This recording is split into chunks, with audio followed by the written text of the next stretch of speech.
Hello friends, welcome back to my channel. ഇന്ന് നമ്മൾ ചെയ്യാൻ പോകുന്നത് VRV സ്പ്ലിറ്റേഴ്സിൽ എങ്ങനെ അഡീഷണൽ നമ്മളൊരു ഡ്രെയിൻ പമ്പ് സെറ്റ് ചെയ്യാന്നുള്ളൊരു വീഡിയോ ആണ് കാണിക്കാൻ പോകുന്നത്. അതിന് നമ്മൾ ആസ്പിൻ എന്ന ബ്രാൻഡാണ് നമ്മൾ എടുത്തിട്ടുള്ളത്. വീഡിയോയിൽ കാണിച്ച പോലെ നമ്മൾ ആദ്യം പൈപ്പ് കാര്യങ്ങളൊക്കെ സെറ്റ് ചെയ്യുന്നതിന് മുമ്പ് തന്നെ മെഷീൻ്റെ അടിയിൽ കാണാത്ത രൂപത്തിൽ പമ്പ് സെറ്റ് ചെയ്യണമെന്നുണ്ടെങ്കിൽ ഇതുപോലെ ഒരു സൈഡിലോട്ട് മാറ്റിയിട്ട് ഒരു ബോക്സ് ഫിറ്റ് ചെയ്തിട്ട് അതിനുള്ളിൽ സെറ്റാക്കുക. അതിന് മുമ്പ് നമ്മൾ പമ്പിൻ്റെ അടുത്തേക്ക് മെഷീൻ്റെ അവിടെ നിന്ന് ഒരു 4 കേബിൾ ഉപയോഗിക്കണം, അഡീഷണൽ ഇട്ട് വെക്കണം. എന്നിട്ട് നമ്മൾ ഇതിനു മുമ്പ് ഡ്രെയിൻ പമ്പിൻ്റെ ഒരു വീഡിയോ ചെയ്തിരുന്നു. അതിൽ കാണിച്ച പോലെ ബ്രൗണ്, ബ്ലൂ ഫേസ് ന്യൂട്രലും കൊടുക്കുക. കോമണും NC എന്നുള്ള വയറും T1 T2 എന്ന ഇതിൽ കണക്ട് ചെയ്യുകയാണ് നമ്മൾ ഇതിന് ചെയ്യേണ്ടതായിട്ടുള്ളത്.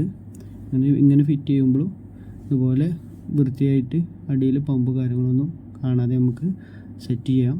ഡ്രെയിൻ പമ്പ് നമ്മൾ കൊടുക്കുന്നത് ഒരു ബിൽഡിങ്ങിൻ്റെ സെൻട്രൽ പൊസിഷനിൽ വരുന്ന റൂമിലായതുകൊണ്ടാണ്. അതുപോലെ റിമോട്ടിൽ നമ്മൾ മോഡ് ബട്ടണും ടെമ്പറേച്ചർ ഡൗൺ ബട്ടണും ഒന്ന് പ്രസ് ചെയ്യാം. അപ്പോൾ അത് ഇതുപോലെ വരും. എന്നിട്ട് ഫസ്റ്റ് സെറ്റ് ചെയ്യേണ്ടത് നമ്മൾ സിങ്ക് ബട്ടൺ നോക്കിയിട്ട് 12 എന്നുള്ള നമ്പർ വരെ സെറ്റ് ചെയ്യുക. അതിന് ശേഷം ആ അക്കം റൈറ്റ് സ്ലോട്ട് മാറും. ഒരു ടെമ്പറേച്ചർ ഡൗൺ ബട്ടണ് 2ൽ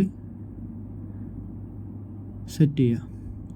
എന്നിട്ട് ഇതിന് ഇപ്പുറത്തേട്ടും മാറുമ്പോൾ 1ൽ 2 ആണ് നമ്മൾ സെറ്റ് ചെയ്യേണ്ടത്. ടെമ്പറേച്ചർ ബട്ടൺ മുകളിലോട്ട് വെക്കുക. അപ്പോൾ 1ൽ 0 2 എന്നുള്ള ബട്ടണാണ് ഇതിൽ നമ്മൾ ആഡ് ആക്കേണ്ടത്. ഇത് ഓട്ടോമാറ്റിക് നമ്മുടെ ഡ്രെയിൻ പമ്പ് ഓവർഫ്ലോ അങ്ങനത്തെ കാര്യങ്ങളൊക്കെ വരുമ്പോൾ ഓട്ടോമാറ്റിക് പിന്നെ മെഷീൻ ഓഫ് ആവും ചെയ്യും. എന്നാൽ U4 വരില്ല. ഇത് സെറ്റാക്കേണ്ട രൂപമാണ് നമ്മൾ ഇതിൽ കാണിച്ച പോലെ മോഡ് ബട്ടണും ടെമ്പറേച്ചർ ഡൗൺ ബട്ടണും ഒക്കെ. അപ്പോൾ സെറ്റായി. ഇത്രയും